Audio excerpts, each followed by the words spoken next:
siapkan hati kita untuk mendengarkan kebenaran firman Tuhan. Ini setiap hati kami Tuhan, bentuk hati kami Tuhan melalui firman-Mu Bapa. Kami percaya firman-Mu adalah janji yang ajaib bagi setiap kami.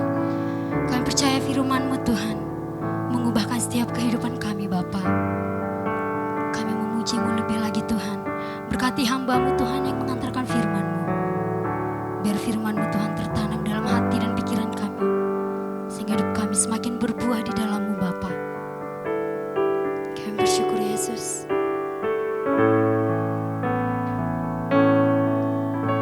Kau telah buktikan cinta-Mu padaku. Kau membayarku dengan hidup-Mu. Ku bersyukur yang ada padaku. Semuanya milik-Mu.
selamanya ku cinta Kau Tuhan. Selamanya Kau ku cinta.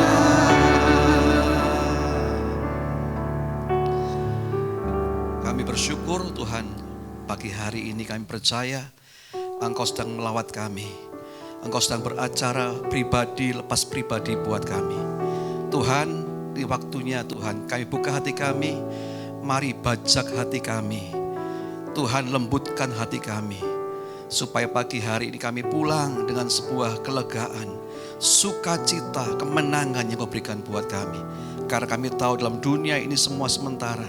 Tapi kami percaya firman Tuhan itu tinggal tetap buat setiap kami yang percaya Tuhan. Kami bersyukur Tuhan Yesus, Rabi hamba-Mu, Rabi kami semuanya, kami siapkan yang terbaik untuk Tuhan melawat kami semuanya. Mari yang siap terima firman Tuhan dengan saya, sama-sama katakan amin. Ya, shalom Bapak Ibu, sedang duduk. Semangat, amin. Ya, kita melihat situasi dunia yang semakin tidak menentu. Krisis pangan, krisis keuangan, krisis energi sedang ada di depan kita. Bahkan beberapa hari terakhir ini PBB membuat sebuah komite, isinya kepala-kepala negara ya. Termasuk Pak Jokowi, satu orang yang dianggap mampu membawa Indonesia dalam melewati jurang krisis yang ada. Bapak Ibu, sebab itu waktunya kita untuk punya fondasi iman yang kuat, yang benar. Amin. Kalau fondasi iman kita tidak kuat, goyah, kita akan gampang teralihkan dengan macam-macam pengajaran yang tidak sehat, pengaruh-pengaruh dunia yang bisa merubah pikiran, gaya hidup orang percaya, sehingga bukan seperti Kristus tapi seperti dunia. Sebab itu ada satu kisah dalam firman Tuhan ini bagaimana Rasul Paulus bergumul menghadapi sebuah jemaat yang dia rintis, yang dia bangun dengan cucuran keringat, air mata. Namun dalam perjalanannya jemaat ini mengalami sebuah hal yang memang menyedihkan Bapak Ibu. Mari kita lihat sama-sama Galatia 5 ayat yang ke-13. Kita baca sama-sama Galatia 5 ayat yang ke-13. Kitab Galatia 5 ayat yang ke-13. Kita tunggu ya sebentar. Ya, kita baca sama-sama ya. 1, 2, 3. Saudara-saudara, memang kamu telah dipanggil untuk merdeka, tetapi janganlah kamu mempergunakan kemerdekaan itu sebagai kesempatan untuk kehidupan dalam dosa, melainkan layanilah seorang akan yang lain oleh kasih. Saudara, mari saya ulang lagi membangun fondasi iman yang teguh hari-hari ini. Karena banyak hal-hal dalam dunia ini, karena firman Tuhan berkata bahwa kita masuk dalam masa-masa yang sukar. Amin. Masa-masa sukar itu artinya juga tantangan bagi orang percaya karena ada penyaringan-penyaringan terjadi. Apakah iman kita tetap teguh sampai pada akhirnya pelabuhan terakhir kita, yaitu Tuhan Yesus, atau kita menjadi orang-orang yang luncas, menyimpang dari sasaran Tuhan. Nah, ini kehidupan jemaat Galatia yang diperingatkan oleh Paulus. Janganlah mempergunakan kemerdekaan itu sebagai kesempatan untuk hidup dalam dosa. Saudara, ini penting, kata dosa di ayat ini bukan pakai kata hamartia. Hamartia itu luncas, tidak tepat sasaran. Tapi kata dosa ini pakai kata saks, itu artinya kedagingan. Ya, kalau saya boleh baca dalam terjemahan yang lain, sebab kamu saudara-saudara telah dipanggil atas dasar kemerdekaan. Hanya kemerdekaan itu janganlah sebagai kesempatan bagi kedagingan. Sebaliknya melalui kasih, layani seorang terhadap yang lain. Jadi ayat ini sedang berbicara Bapak Ibu, jemaat di Galatia, juga kita hari ini bahwa sesuatu yang berbau kedagingan itu adalah dosa di depan Tuhan. Ini hamartia, biasanya pakai kata hamartia, tapi kata saks, kedagingan. Paulus berkata, jangan engkau pergunakan kemerdekaan sebagai kesempatan hidup dalam kedaginganmu, tapi layani seorang akan yang lain. Saudara, jemaat ini dalam keadaan yang genting. Kenapa? Karena pada waktu Paulus meninggalkan mereka, masuklah orang-orang dengan orang-orang Yahudi dengan pengajaran yang berbeda yang diajarkan oleh Paulus. Mereka menawarkan proslit, sunat dan sebagainya. Sehingga ada sebuah kegentingan yang terjadi dalam kehidupan iman orang-orang Galatia. Nah, sebab itu orang-orang Galatia yang sudah belajar asas dasar iman orang percaya yang dijelaskan oleh Paulus, kemudian hidup kembali dalam kedagingan, ditarik kembali. Paulus yang mengajar hidup oleh karena roh, kemudian ditarik dalam hidup dalam secara kedagingan. Coba kita lihat, apa itu kedagingan? Galatia 5 ayat yang ke-19 sampai yang ke-21. Galatia 5 ya, perbuatan daging telah nyata, yaitu percabulan, kecemaran, hawa nafsu, ayat 20, penyembahan berhala, sihir, perseteruan, perselisihan, apa lagi? Iri hati. Ini kayaknya kan biasa ya. Iri hati, amarah, kepentingan diri sendiri, percideraan, roh pemecah, ayat 21. Kedengkian, kemabukan, pesta pora dan sebagainya. Ingat loh, pesta pora juga apa? Kedagingan. Mau sekarang ini kalau ditanya kemana? Halan-halan, healing gitu kan. Kemana? Wah, ke tempat-tempat yang lain Bapak Ibu. Lihat pemandangan. Ada istilah apa tuh? Camping, tahu ya? Camping yang mewah gitu ya. Ya. Kemudian terhadap semuanya itu, kuperingatkan kamu seperti yang telah kubuat dahulu. Bahwa barang siapa melakukan hal-hal demikian, coba ini kata-kata yang sangat penting. Ia tidak akan mendapat bagian dalam kerajaan Allah. Tadi pagi Pak Gembala memimpin pujian, ada satu kata-kata yang saya ingat, mendapat upah dalam kerajaan surga. Saudara, ini kayaknya firman yang sering kita baca berulang-ulang, tapi seringkali jarang mendapat perhatian. Paulus itu sangat memperhatikan jemaat yang dia rintis. Kenapa orang-orang Yahudi yang datang ke mereka menyusup, memberikan sebuah ajaran yang berbeda, menarik mereka dalam kedagingan kembali. Padahal Paulus itu mengajar bahwa hidup oleh karena roh, amin, bukan karena daging. Nah saudara, ini hati-hati loh. Karena apa? Orang-orang yang berbuat ini semuanya, melakukan ini semuanya, tidak mendapat bagian dalam kerajaan surga. Saudara, mari kita tidak melihat pandang sepele hal ini, yang kelihatan menyenangkan kedagingan kita, namun akibatnya itu fatal, tidak mendapat bagian dalam kerajaan surga. Karena itu dalam otoritasnya yang kuat, Paulus menasihati, bahkan kitab Galatia, kitab yang mungkin kata-katanya kasar sekali. Coba lihat Galatia 3 ayat 3. Galatia 3 ayat 3. Nah, ini katanya Paulus. Apakah kamu apa? Sebodoh itu. Kamu telah memulai dengan roh. Maukah kamu sekarang mengakhirnya di dalam daging?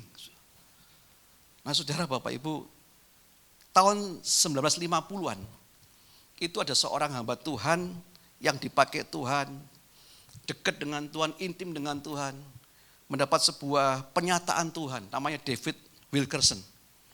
Dia menulis sebuah buku yang berjudul The Cross and the Sweet Bread. Itu isinya tentang bahayanya di akhir zaman. Iblis akan menggocoh banyak orang percaya itu hidup dalam kedagingan. Bahkan 3 bahaya iblis terbesar itu, yang pertama imoralitas. Tidak punya moral. Kemudian apa? Perebutan posisi. Banyak orang hari-hari ini ingin punya posisi, punya pengaruh dan sebagainya. Kemudian yang terakhir adalah ketamakan akan uang. Tahun 1950. Nah, tahun 1980 ketika Amerika itu dilanda kebangunan rohani yang luar biasa, banyak hamba Tuhan dibangkitkan, yang dipakai Tuhan dengan luar biasa di televisi Amerika. Ada 2 orang yang terkenal di Amerika yang punya pengikut sangat banyak, ribuan bahkan jutaan orang. Satunya adalah Jimmy Swaggart. Siapa ini? Orang pendeta gereja Pantekosta. Coba, Pantekosta kalau nyanyi kan ngeroh semua kan. Kalau pukul-pukul mimbar sampai pecah-pecah mimbar itu. Kenapa? Karena memang membuat mereka memang punya sebuah pengajaran, sebuah gaya hidup yang memang harus hidup dalam roh. Jimmy Swaggart ini seorang hamba Tuhan yang memimpin gereja di Amerika. Jemaatnya itu 6.000 orang, Saudara. Dan tanahnya itu seluas 270 hektare, itu berapa hektar saya kira. Tapi gede, punya sekolah Alkitab sendiri. Kemudian ketika dia punya program di stasiun televisi, ada 9.700 stasiun yang menyiarkan khotbah-khotbahnya Jimmy Swaggart ini. Keren bukan? Luar biasa, fenomenal pelayanannya. Tapi dia ketangkap dengan hidup dengan seorang pelacur, Bapak Ibu. Imoralitas. Hari ini pun demikian. Iblis tidak langsung merubah pola orang seperti dirubah dengan sekejap saja. Tapi pelan-pelan digiring untuk hidup dalam kedagingan dan mencintai kedagingan. Seolah-olah dalam dunia ini wajar seperti itu. Padahal Paulus berkata bahwa kamu harus punya cara hidup yang berbeda. Hidup dipimpin oleh roh, bukan karena daging. Amin. Belum lagi namanya Jim Baker. Ini hamba Tuhan yang juga sangat keren. Di penjara dia bertobat karena menggelapkan uang jemaatnya. Saudara, sampai dikatakan dalam biografinya kandang anjingnya pakai AC. Keren bukan? Tapi mereka ini duanya jatuh dalam dosa seperti itu. Kedagingan yang menarik mereka. Saya harus akui sebagai gembala, saya juga was-was dengan jemaat saya. Karena hari-hari ini, dunia semakin maju, digitalisasi, amin. Orang semakin bisa gimana-mana selfie, cekrek. Kayaknya gaya hidup glamor camping. Iya kan, hari-hari menawarkan sebuah sarana. Kalau camping dulu kita lihat dengan tenda saja, kedinginan. Sekarang enggak kan?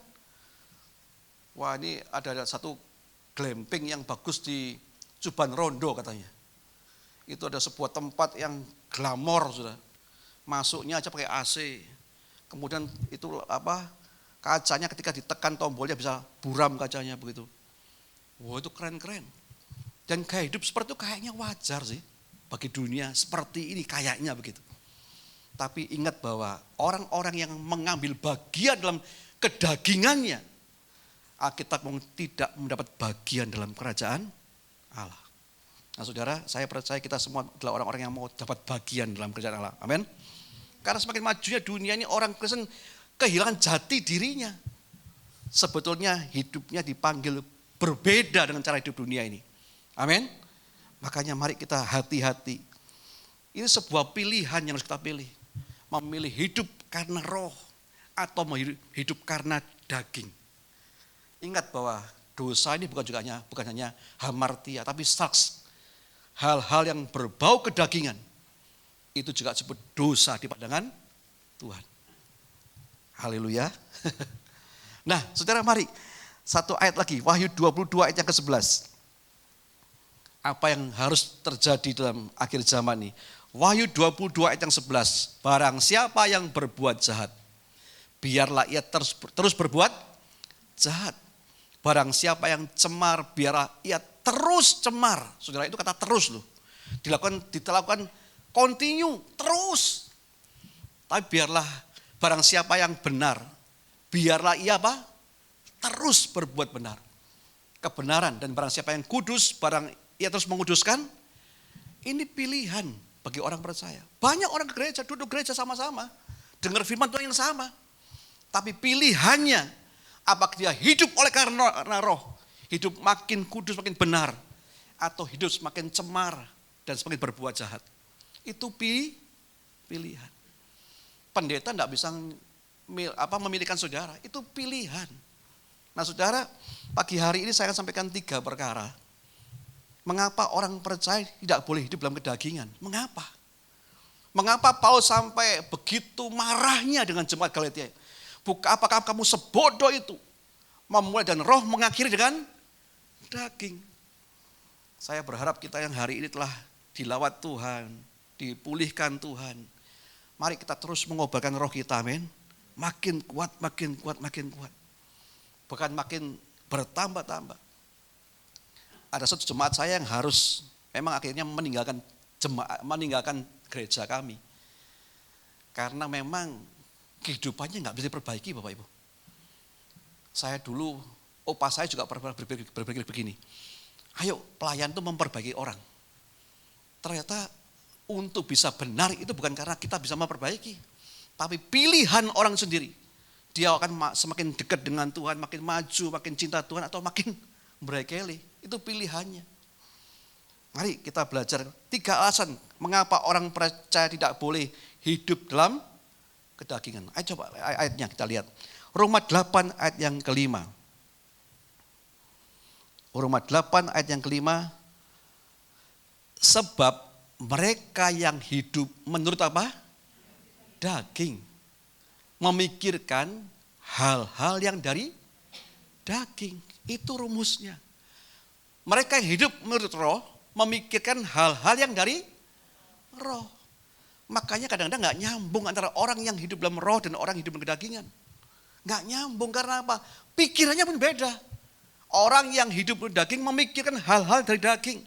Nah yang pertama Bapak Ibu, kenapa orang percaya tidak boleh hidup dalam kedagingan? Menurut ayat ini, karena mereka yang hidup dalam daging tidak akan pernah mengerti akan kehendaknya Tuhan.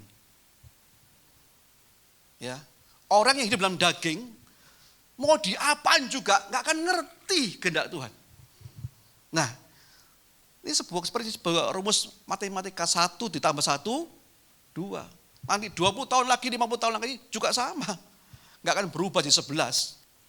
Ini sebuah hal ya Bapak Ibu. Kalau kita memikirkan hal yang dari daging, hidup dalam daging, memikirkan hal yang dari daging. Tapi orang yang hidup karena roh memikirkan hal yang dari roh. Karena apa yang dipikirkan orang itu, itulah yang apa sebetulnya di dalam hatinya itu apa.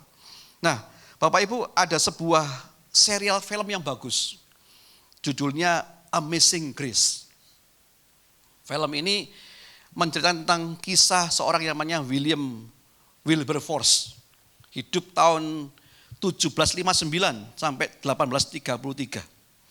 Nah dia ini pemimpin penghapusan budak di Inggris Raya. Dia pemimpinnya. Wilberforce cinta Tuhan, rohnya berkobar-kobar. Dia sangat mengasihi pelayanan Tuhan, dia mengasihi pekerjaan Tuhan. Dan dia hidupnya buat Tuhan pokoknya. Sementara dia punya sahabat karib, soibnya. Seorang Perdana Menteri Inggris. Ya, namanya tuh William Pitt. Nah sementara Wilberforce cinta Tuhan, William Pitt sama-sama ke gereja. Tapi dikatakan begini, William Pitt ini pergi ke gereja namun tidak punya ketertarikan untuk dipertobatkan. Nah sebagai seorang sahabat dia pingin ngajak temannya ini mengalami yang namanya zaman Tuhan bukan? Loh, kalau orang itu di zaman Tuhan dan yang belum kan beda, ya kan? Orang mengalami Tuhan dan orang yang ke gereja karena apa? Karena status itu berbeda loh.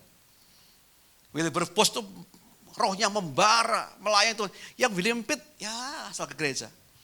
Tapi kemudian Wilberforce pingin apa yang dia rasakan juga dialami oleh sahabatnya ini. Diajaklah dia ke gereja, dicari sebuah acara KKR. Pada waktu itu ada satu hamba Tuhan yang diurapi Tuhan yang namanya Richard Cecil. Khotbah itu banyak orang tersentuh, banyak orang ditobatkan, banyak orang dicamah Tuhan, manifestasinya luar biasa. Diajak ke gereja itu. Sementara Richard Cecil ini berkhotbah, Wilberforce nangis, hatinya hancur, membara buat Tuhan rohnya. William Pitt toleh begitu. Ngapain ini? Dan dia ngomong gini, sebetulnya aku gak ngerti apa yang dikhotbahkan oleh hamba Tuhan itu. Kenapa orang-orang banyak bisa nangis? Ribuan orang nangis, aku gak ngerti. Saudara ternyata ada berikutnya ada hamba Tuhan yang namanya, sebentar namanya saya lupa ini. Lord Jones. Dia berkata begini, sebetulnya hamba Tuhan tadi gak salah. Dia berkhotbah dengan luar biasa. Dia berkhotbah dengan roh yang kuat. Namun ada kalanya khotbahnya diterima oleh orang yang mati. Mati terhadap rohnya. Mati terhadap Tuhan. Mati terhadap kebenaran. Sehingga pas sementara orang lain dicamah Tuhan. Dia gak ngerti apa-apa loh. Banyak kita temui di gereja begitu. Sementara puji-pujian Tuhan luar biasa. Yang lain toleh begini. Ngapain nangis lu? Ya kan, gue gak ngapain. Kamu nangis kenapa? Kenapa? Karena sebetulnya dia telah mati. Rohnya telah tumpul. Sehingga hal-hal yang dari Tuhan, dia gak bisa nangkapnya. Saudara ini penting loh. Mari hari ini kita terus mendesak Tuhan. Supaya kita terus kuat dalam roh kita. Supaya apa yang ilahi yang Tuhan berikan itu tangkap. Amin. Kita bisa terima.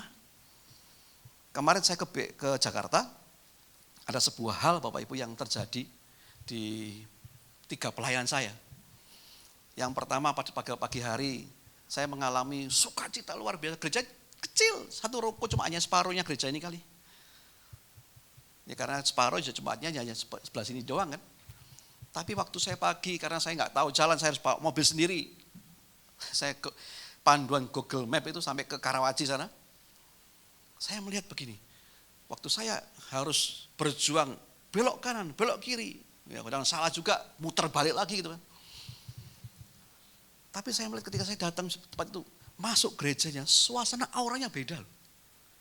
Kenapa? Ternyata dari pagi, pemain musiknya, WL sudah latihan, Bapak Ibu sudah doa. Itu yang membangun atmosfer roh itu luar biasa. Jadi yang mulai capek, datang, aduh, agak khawatir nanti nyampe enggak ya, karena saya juga terlalu lama ninggalin Jakarta, enggak tahu jalan. Tapi sukacita kembali. Kenapa? Karena mereka mempersiapkan kehadiran Tuhan dengan luar biasa. Hal-hal yang rohani, hal-hal yang ilahi mereka persiapkan. Tapi ketika saya harus berangkat ke tempat yang lain, jam 10:30 saya izin berangkat ke Gading Serpong. Saya jumpai gereja yang sangat ditata rapi. Wah, kalau WL itu memang MC keren Bapak Ibu. Saya nggak pernah lihat MC seperti itu. Selamat pagi Bapak Ibu, perkenalkan nama saya Agus. Pagi hari menyambut Bapak Ibu semuanya dengan sukacita, haleluya. Wah, keren banget pokoknya. Tapi ketika puji-pujian dinyanyikan, saya nggak bisa nangkep gini, suasana roh ada di tempat itu. Sementara yang lain biasa.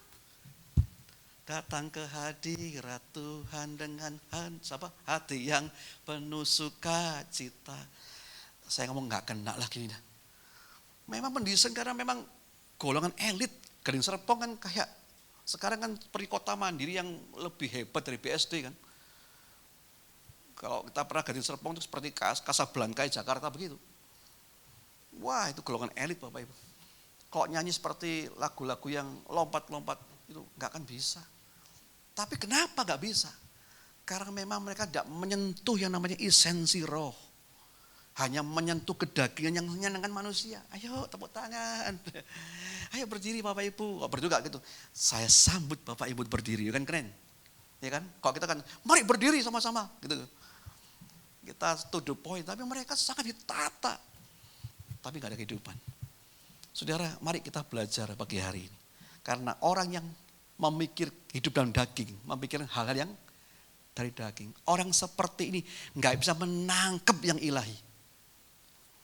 Apa yang Tuhan sampaikan nggak ditangkap. William Pitt tidak mengerti. Setelah Wilberforce dia hancur hatinya mendengar khotbah itu. Dia bertobat berkali-kali, minta ampun berkali-kali supaya hidupnya serupa dengan Tuhan. Tapi yang William Pitt nolak-toleh, nggak ngerti apa-apa. Kenapa? Karena hidupnya dalam kedagingan. Amin. Mari kita nggak hidup dalam kedagingan pagi hari ini. Hidup terus mengobarkan roh. Amin. Saya pagi tadi yang pagi di Karawaci saya juga tersentuh dengan Tuhan. Pak Hari beberapa kali memberikan saya motivasi. Kami dulu waktu doa malam Pak Hari di Patimura, gereja masih kecil. Itu pulang nggak ada orang yang nggak hancur hati, pasti hancur hati. Kami bangun suasana roh seperti itu. Tapi memang itu kurang konsisten lah kita ini. Banyak orang masuk, banyak pengkhotbah masuk, saya berikan peluang-peluang buat khotbah. Saya diingat Pak Hari, doa ya doa Pak. Makanya benar doa ya, suka doa. Bagaimana jemaat digiring untuk menyukai hadirat Tuhan itu yang penting. Amin. Bapak Ibu suka hadirat Tuhan? Daud itu berkata lebih baik 1 hari di mana? Pelataran rumah Tuhan. Daripada 1000 hari tempat-tempat lain. Lebih baik berdiri di ambang pintu rumah Tuhan daripada duduk kemah-kemah orang fasik. Daripada kita ngobrol, ngalor ngidul, healing kemana-mana. Kata Tuhan lebih baik kita ini duduk dan berdiri di ambang pintu rumah Tuhan. Nah, itu yang pertama Pak Ibu. Kenapa kok orang nggak boleh hidup dalam kedagingan? Karena orang yang hidup dalam kedagingan tidak pernah mengerti akan kehendaknya Tuhan. hati nurani tumpul, nggak tahu apa-apa, nggak peka lagi. Nah yang kedua, coba kita lihat Roma 8 ayat ke-6. Roma 8 ayat ke-6. Karena keinginan daging adalah apa? Maut. Tetapi keinginan roh adalah hidup dan, nah, kenapa orang Kristen tidak boleh hidup dalam kedagingan? Jawabnya jelas ini. Karena keinginan daging itu mendatangkan maut. Galatia ngomong tidak mendapat bagian dalam kerajaan Allah. Makanya saya percaya dalam dunia ini kita ini berproses. Amin. Merubah tampilan yang begini dalam kita ini. Yang masih iri hati, dengki, amarah. Ya kan? Yang masih keinginan daging diganti menjadi seleranya Kristus. Nah, itu harus diupayakan. Bukan berubah, enggak begitu, saudara. Setan memang bisa mengekstasi orang, memaksa orang ekstasi. Tapi Roh Kudus itu harus diizinkan untuk menjamah dan merubah seseorang. Amin. Itu Roh Kudus. Mereka gak pernah buka hati buat Roh Kudus. Gak pernah. Karena kehendak itu apa? Mendatangkan maut. Kata maut ini pakai kata thanatos. Bukan thanatos. Artinya kesengsaraan jiwa ya, yang timbul dari dosa yang dimulai dari bumi ini. Nanti terus akan meningkat sampai nanti kematian tubuh di neraka. Itu thanatos. Nah, dalam ayat ini Bapak Ibu, begini. Saya ingin sampaikan sesuatu yang penting. Kadang-kadang saya juga salah hal ini. Saya baru mendapatkan ini. Paulus itu nyata-nyata memisahkan antara orang percaya dan orang dunia. Ya kan? Karena keinginan daging itu adalah maut. Itu orang dunia. Tapi keinginan roh adalah hidup dan damai. Itu orang-orang percaya. Tidak ada istilah, Kristen duniawi. Wah, sering kali kita ngomong, itu Kristen duniawi Pak. Iya kan? Karena kata ini muncul dari ajaran yang namanya decisionisme. Ajaran itu mengatakan begini, oh mereka ini orang-orang Kristen kedagingan Pak. Itu mereka itu harus dibimbing, diajar. Di orang-orang yang lebih rohani. Saudara, semua itu enggak benar. Apa yang disebut orang Kristen dunia kedagingan, itu sebetulnya bukan orang Kristen hari-hari ini. Yang apa yang disebut orang Kristen kedagingan sebenarnya sama sekali bukanlah orang Kristen. Dunia Kristen yang Kristen. Makanya kalau jadi Kristen sungguh-sungguh aja. Amin. Enggak ada namanya Kristen duniawi. So ada Kristen surgawi. Ini Pak Adi Kristen surgawi. Tapi yang main piano apa namanya? Caca. Kristen duniawi, enggak ada. Kristen dan orang dunia, gitu aja. Nah, satu ketika ada seorang hamba Tuhan. Orang ini melayani bersama-sama, merintis gereja sama-sama. Kejadian nyata di Jakarta, di BSD. Nah, ketika dia mulai kecil merintis, satu orang bertobat, satu keluarga bertobat, dua keluarga, tiga keluarga. Bersama-sama dengan satu ini yang memang leadernya, satu ini wakilnya. Sampailah dibentuk sebuah gereja kecil, berkembang. Akhirnya punya tempat sendiri 3 ruko, jemaatnya ratusan orang. Tiba-tiba karena suatu wakilnya ini diskors oleh gembalanya. Kemudian ketika diskors, wah apa responnya? Marah luar biasa. Kepahitan luar biasa. Bahkan menjelek-jelekan gembalanya. Makanya gembala itu sasaran tembak yang paling enak Bapak Ibu. Jemaat salah, yang salah kan juga apa? Gembala. Iya kan? Wah emang gembala gak entos gitu ya. Padahal yang dia sendiri gak entos gitu.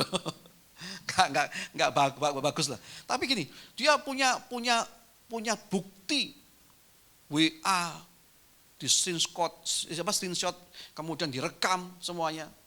Sampai segini Bapak Ibu. Ini di mana dia sebarkan ini pendeta ini kayak gini. Saya nggak apa-apa diskors dia. Ya, begitu dijelek-jelekan orang ini, penggembalanya ini. Kemudian orang yang sakit hati ini datang ke seorang hamba Tuhan dan dinasihati gini. Pak, yang kamu lawan itu otoritas loh. Banyak kali orang yang melawan otoritas itu kehancuran terjadi. Kok nggak mati, keluarganya hancur, bisnisnya berantakan. Wah, dia pulang orangnya dengan hati yang sangat mangkel, sangat marah. Karena dia pengen didengar. Kalau orang selain pengen dengar, dia pengen dibela. Akhirnya diberikan nasihat yang cukup keras. Saudara, dia pulang dengan marah. Tapi pada waktu di hari ketiga, pendeta ini kemudian, wakil gembala ini kemudian dijamah Tuhan, dia bakar semua bukti itu. Kemudian dia bawa parcel, dia datang ke gembalanya yang dilukai hatinya. Dan dia minta maaf. Dia minta supaya pendeta ini mendoakan dia. Saudara, hal ini bicara tentang iblis dikalahkan, tapi orang itu menang. Bukan jangan karena kedagingan, iri hati, amarah. Kita ini menjadi orang-orang yang kehilangan upah dalam kerajaan surga nanti. Amin. Tapi menjadi orang-orang yang berbuat baik. Orang-orang yang selalu belajar untuk hidup sabar. Enggak tahu, saya dulu waktu SMP pernah saya ceritakan di sini enggak? Saya ini orangnya keras, saudara. Karena orang keras, ya saya nggak bisa ya melihat tante saya satu rumah, wah ngomel macam-macam gitu. Saya nggak betah, saya mau pukul dia pokoknya. Dicegah saya, wah SMP, ya kan? Mau ngomong SMA, siapa lo? Nih dadaku begini. Waduh, saya marah. Saya memang begitu dulu. Tapi waktu mulai SMA kelas 1, SMP kelas 3, saya tuh menerima perjumpaan pribadi dengan Tuhan. Saya dengar waktu itu ada kebangunan rohani di Indonesia, mulai ada api karismatik terjadi. Ya itu saya mulai belajar untuk intim dengan Tuhan. Saya mulai ambil gitar. Tapi saya tunggu jam 1 pagi, Bapak Ibu. Supaya apa? Ketika saya mendengar semua lagi nyanyian Rayon Pulau Kelapa. Saya ambil gitar. Malu dong. Tapi waktu saya ambil gitar, saya lagu-lagunya saya lupa waktu itu. Tapi paling tidak lagu-lagu zaman tahun 80-an kan. Yesus aku cinta kepadamu. Yesus aku cinta. Saya baru merasakan Tuhan lawat dan saya bisa hancur hati selama mulai kecil saya ini orang Kristen. Anaknya, opanya pendeta. Tapi gak ngalami perjumpaan dengan Tuhan. Tapi waktu itu saya mulai bisa merasakan Tuhan itu dekat menjamah saya. Saya sampai berlinangan air mata. Di situ mulai ada perubahan. Yang dulunya keras, tiba-tiba mau marah lagi. Ada perkataan gini, jangan marah loh. Ayo, pandang Tuhan yang disalib. Dia bisa ngampuni orang-orang berdosa. Nah, kata-kata itu yang terus diperhidupkan. Itu kata-kata Roh Kudus yang menolong kita. Amin. Jangan dengar kata ini, antemenai, sikat, boleh gitu. Jangan, Ibu. Kita harus belajar mengampuni. Saudara, mari kita hari ini loh. Ini waktu kita belajar di gereja ini. Merubah tampilan dalam kita ini. Amin. Merubah wajah batinnya kita ini. Menjadi seperti Kristus. Maka yang kedua, kenapa orang Kristen tidak boleh hidup berkedagingan? Karena orang hidup berkedagingan mendatangkan apa? Maut. Itu yang kedua. Yang ketiga, yang terakhir. Nah, kenapa orang Kristen nggak boleh hidup dalam kedagingan? Roma 8 ayat 8 sampai 9. Mereka yang hidup dalam daging tidak mungkin berkenan kepada Allah. Ayat yang 9. Tetapi kamu tidak hidup dalam daging, melainkan dalam roh. Jika memang roh Allah diam dalam kamu. Tapi jika orang tidak memiliki roh Kristus, ia bukan milik Kristus. Jadi kenapa orang Kristen tidak boleh hidup dalam kedagingan? Karena orang yang hidup dalam kedagingan bukan milik Kristus. Kan jelas ini. Jadi kalau kita masih mengumbar iri hati, dengki, amarah, semuanya itu. Galatia 5 jadi benci. Kita ini bukan miliknya siapa? Kristus, jelas toh. Mari pada pagi hari ini kalau masih ada kedengkian, marah dengan orang lain. Saya seringkali pelayanan di panti Rimala rumah sakit. Wah, orang cantik jadi gundul Bapak Ibu. Kemo berapa kali. Tapi rata-rata semuanya karena apa? Marah. Karena gak bisa mengampuni, melepaskan pengampunan. Itu bukan milik Kristus. Bapak Ibu gini, ingat ya.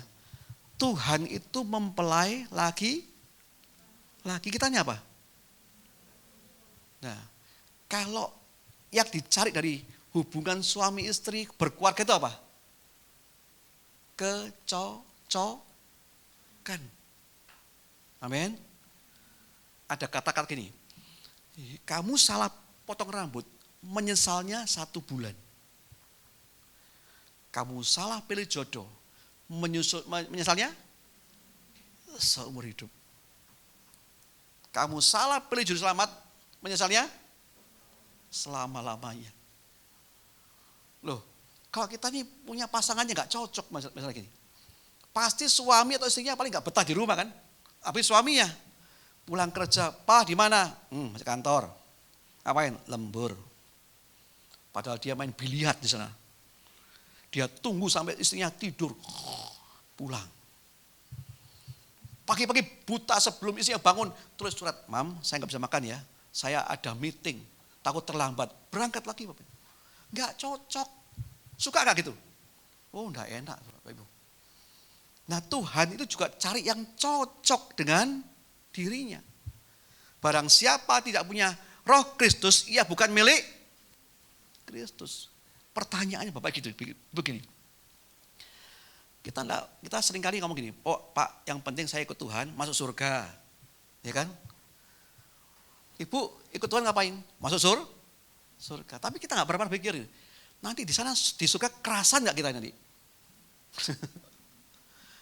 Loh, kenapa nggak cocok dengan Tuhan? Betul nggak? Cocok Tuhan itu pemurah, pengampun. Dia berbelas kasihan, kita masih marah, iri, dengki, dendam. Cocok nggak? Nggak cocok loh dengan Tuhan. Nanti di sana kita tersiksa, nggak cocok dengan Tuhan. Padahal Tuhan cari orang yang cocok dengan dirinya. Makanya hari ini mari kita belajar selagi masih di dalam dunia ini. Mencocokkan selera kita dengan seleranya Tuhan. Amin. Karakter kita dengan karakter itu dicocokkan. Supaya cocok. Saudara. Kalau gak cocok kan repot. Tuhan hanya cari mempelai yang cocok bagi dia. Makanya barang siapa punya Roh Kristus, dia milik Kristus. Tapi ketika orang tidak memiliki Roh Kristus, dia bukan milik Kristus. Hidup dalam kedagingan lah membuat orang itu tidak punya akses untuk dimiliki oleh Tuhan. Bapak Ibu, mari kita hidup gak dalam kedagingan lagi, tapi dalam kehendak Roh yang kuat. Amin. Membangun roh tiap hari. Membangun roh tiap hari. Saya bersyukur karena kalau saya dapat informasi Bapak Ibu suka doa, itu baik Bapak Ibu. Ada sebuah gereja di luar kota yang katanya keren. Doa membangunkan fajar. Anda gak doa, fajar gak bangun-bangun.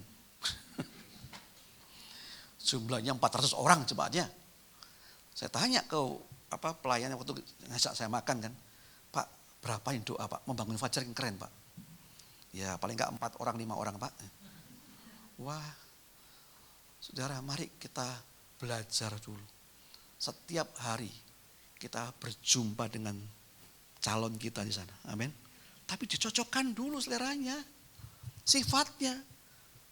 Menjadi sepertimu Yesus. Benar enggak? Menjadi sepertimu Yesus. Betul enggak? Nah, kapan menjadi seperti? Nah, ketika ada masalah, ada orang yang nyakiti kita, disitulah kita belajar menjadi seperti Yesus. Diampuni. Didoakan. Itu orang-orang yang akan terima upah dalam kerajaan nanti. Orang-orang yang bisa makan sehidangan dengan Tuhan. Amin. Itu upah loh. Makanya jangan sekedar, sama surga Pak, sudah senang saya. Tapi kita tidak punya apa-apa, kita punya upah dalam kerajaan surga. Bapak Ibu saya akan akhiri begini. 1 bulan lalu saya harus ke sebuah rumah duka. Saya melihat satu keadaan yang mungkin bagi saya ya agak membingungkan ya. Ini orangnya masih muda, 29 tahun meninggal. Seorang ibu, 1 anak, 1 tahun anaknya. Masih kecil ya. 29 tahun. Masih muda-muda, masih cantik-cantik. Nah tapi saya mengenal orang ini ya cukup dekat. Kenapa? Karena ketika saya khotbah di gerejanya, dia pasti duduk paling depan di belakang pendeta. Wah kalau khotbah itu dia mata itu bulat, tahu ya punya bulat ya. Antusias dengan khotbah. Ya, yes, amin. Apa yang lain nggak tepuk tangan, dia tepuk tangan sendiri. Saya pulang pasti disalami, Pak terima kasih khotbahnya Pak ya. Di orang ini kayak menerima firman itu kayak menerima uang 1 miliar, Bapak Ibu tahu ya. Kalau hari ini tiba-tiba ada transferan bunyi di HP sudah, cereng masuk itu. 1 M hadiah. Yang didengar apa? Bunyi lain, ceng Shopee Pay gitu kan. Coba 1 M itu loh Bapak Ibu. Kan wow, iya kan? Jadi kalau dengan firman Tuhan itu matanya bulat. Bukan begini.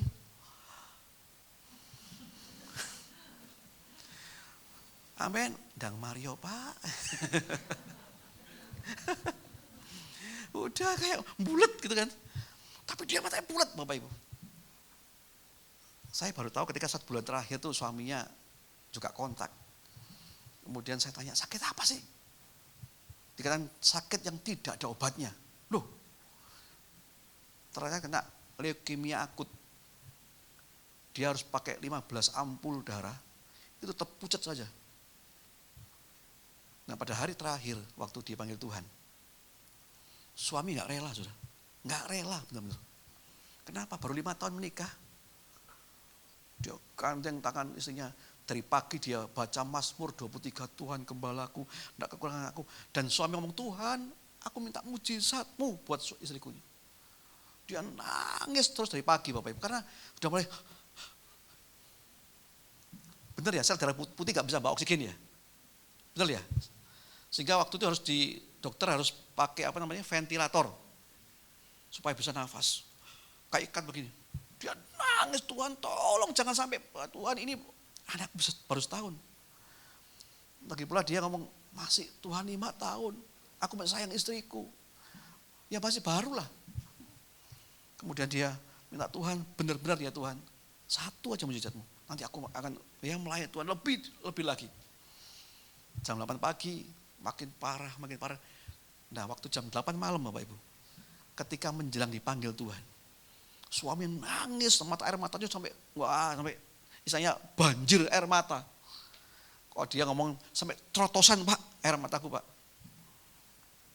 Tapi ketika waktu menjelang dipanggil Tuhan, tiba-tiba ada satu suara dari dalam diri suaminya, lihat itu istrimu.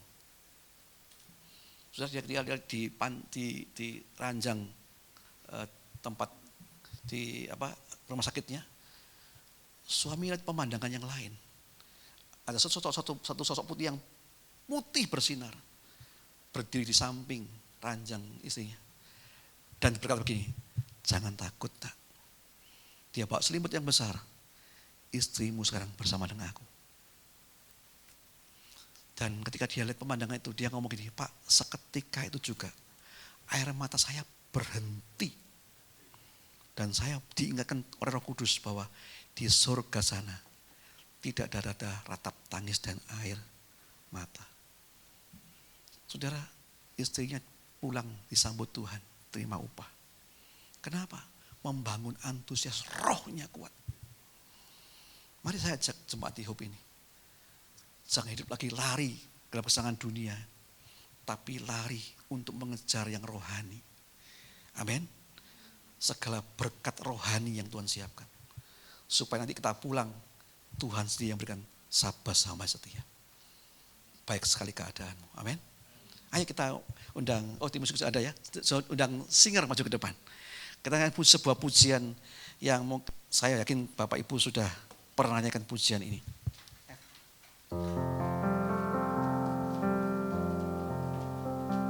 Haleluya.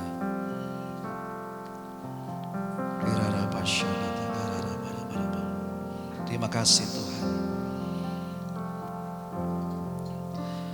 Tak akan pernah ku sesali mengiring Yesus sepanjang hidupku, lewati lembah air mata, saksikan itu, saksikan kemuliaan-Mu. Berapapun harga yang kubayar, berapapun harga yang harus kubayar, ku kan tetap setia melayani,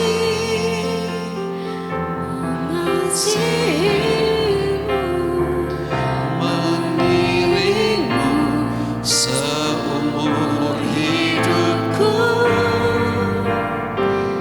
Janji-Mu kan tetap ku pegang teguh, sampai ku dapat mahkota kehidupan.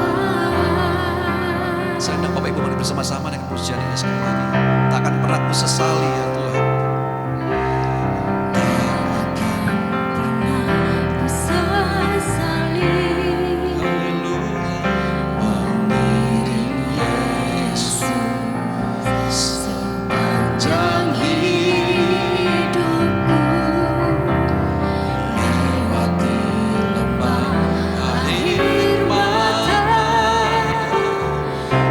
Saksikan kemuliaan-Mu dinyatakan. Berapapun harga yang harus kubayar, berapapun harga yang harus kubayar, ku kan tetap setia melayani, mengasihi-Mu, mengiring-Mu seumur hidupku ya Tuhan. Janji-Mu kan tetap ku pegang teguh, sampai ku dapat mahkota kehidupan. Bapak Ibu, mari pujian ini sebuah dorongan kita, motivasi kita.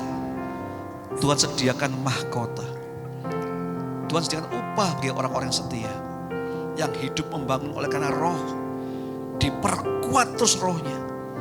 Mari malam pagi hari ini kita refnya saja melayani-Mu Tuhan, melayani. Mari kita melayani Tuhan.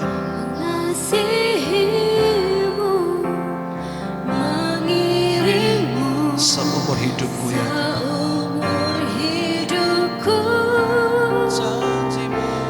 Janji-Mu kan tetap ku pegang teguh, Sampai ku dapat sampai ku dapat mahkota kehidupan.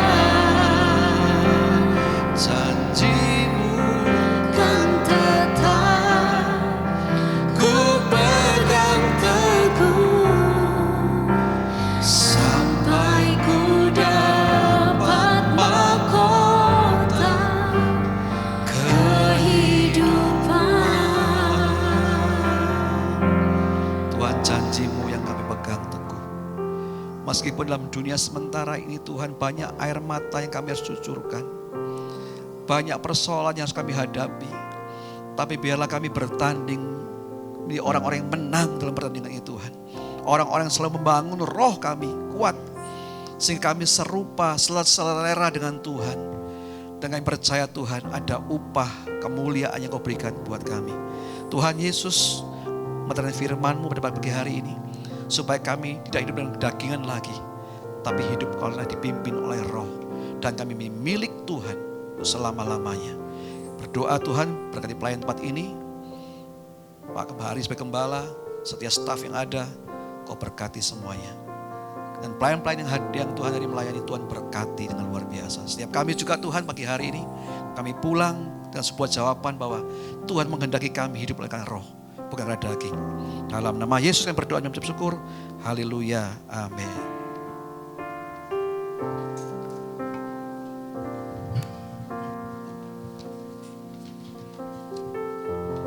Selamat pagi, shalom Bapak Ibu. Saya akan membacakan pengumuman yang pertama. Kami dari GBI Hope mengucapkan terima kasih kepada Pak Agus, Pak, terus memberkati atas pelayanannya. Pengumuman pertama, bagi yang ingin ikut ibadah tatap muka untuk minggu depan, harap mendaftar terlebih dahulu di grup Telegram gereja. Yang kedua, bagi saudara yang ingin memberikan persembahan, bisa melakukannya setelah ibadah ini selesai dengan cara memasukkan amplop persembahan ke kotak persembahan yang ada di belakang. Yang ketiga, ibadah online dapat diakses nantinya sekitar jam 2 siang dan linknya akan diumumkan di grup Telegram gereja. Yang keempat, untuk membangun keintiman dengan Tuhan, gereja mengajak Bapak Ibu bahkan jemaat untuk menyembah Tuhan di rumah masing-masing setiap jam 8 malam. Ajak seluruh anggota keluarga kita untuk terlibat dalam penyembahan tersebut. Yang kelima, doa malam hari Rabu minggu depan akan diadakan terus dan mohon kehadirannya 15 menit sebelum ibadah dimulai. Untuk mengikuti protokol kesehatan itu aja. Mari kita doa penutup. Saya minta Bapak Ibu untuk bangkit berdiri. Segala puji syukur Tuhan kami naikkan di hadapan-Mu. Terima kasih Bapa, kalau kami masih boleh beribadah di tempat ini. Kami boleh bertatap muka, kami boleh memuji-Mu, membesarkan nama-Mu Tuhan. Terima kasih Bapa. Terlebih-lebih Tuhan, firman-Mu sudah Kau bentangkan di hati kami Tuhan. Beri kami hati yang lembut Tuhan, yang mudah Kau bentuk Tuhan, seperti apa yang Kau mau dalam hidup kami. Kami juga memberkati hamba-Mu Pak Agus Tuhan, yang sudah menyampaikan isi hati-Mu Tuhan. Pakai beliau lebih lagi Tuhan. Hati hamba, hati gembala Tuhan, selalu ada dalam hidupnya Tuhan. Pakai hamba-Mu ini Tuhan, dimanapun beliau berada Tuhan. Nama-Mu ditinggikan, nama-Mu dipermuliakan Tuhan. Terima kasih Bapa, berkati istri dan anak-anaknya Bapa. Kami juga minta berkat yang sama untuk gembala kami. Hati hamba, hati gembala Tuhan, yang terus mengembalakan kami Tuhan, untuk lebih dekat kepada Engkau. Berkati istri dan anak-anaknya. Demikian juga Tuhan, pengerja pelayan-pelayan tempat ini. Beri kami hati yang lebih murni lagi Tuhan, untuk mengasihi-Mu, untuk melayani Engkau Tuhan. Terima kasih Bapa. Kami juga minta berkat yang sama juga untuk setiap jemaat di tempat ini Tuhan. Berkati keluarga lepas keluarga, pekerjaan mereka, studi mereka Kau berkati Bapa. Kami juga bawa bangsa kami Indonesia ke hadapan-Mu. Kami minta belas kasihan untuk Indonesia. Jamah hati bangsa ini Tuhan. Ampuni setiap pelanggaran, setiap dosa yang diperbuat oleh bangsa kami. Kami memberkati pemimpin kami Pak Jokowi Tuhan. Biar apapun yang beliau putuskan Tuhan, semata-mata hanya untuk kesejahteraan Indonesia.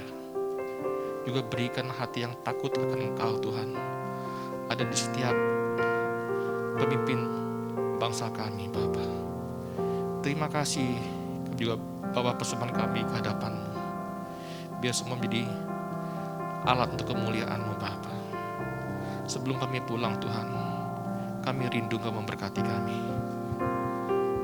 Mari jemaat yang dikasih Tuhan, kita angkat tangan kita dan arahkanlah hatimu kepada Bapa di surga. Diberkatilah engkau berlimpah-limpah dengan segala yang terbaik dari Allah Bapa di surga, kasih-Nya yang sempurna di dalam Yesus Kristus, serta kekuatan pertolongan penghiburan dari Roh Kudus memampukan engkau untuk hidup di dalam segenap kehendak Allah. Kita yang sudah menerima semuanya itu, sama-sama kita katakan amin. Selamat pagi, Tuhan memberkati.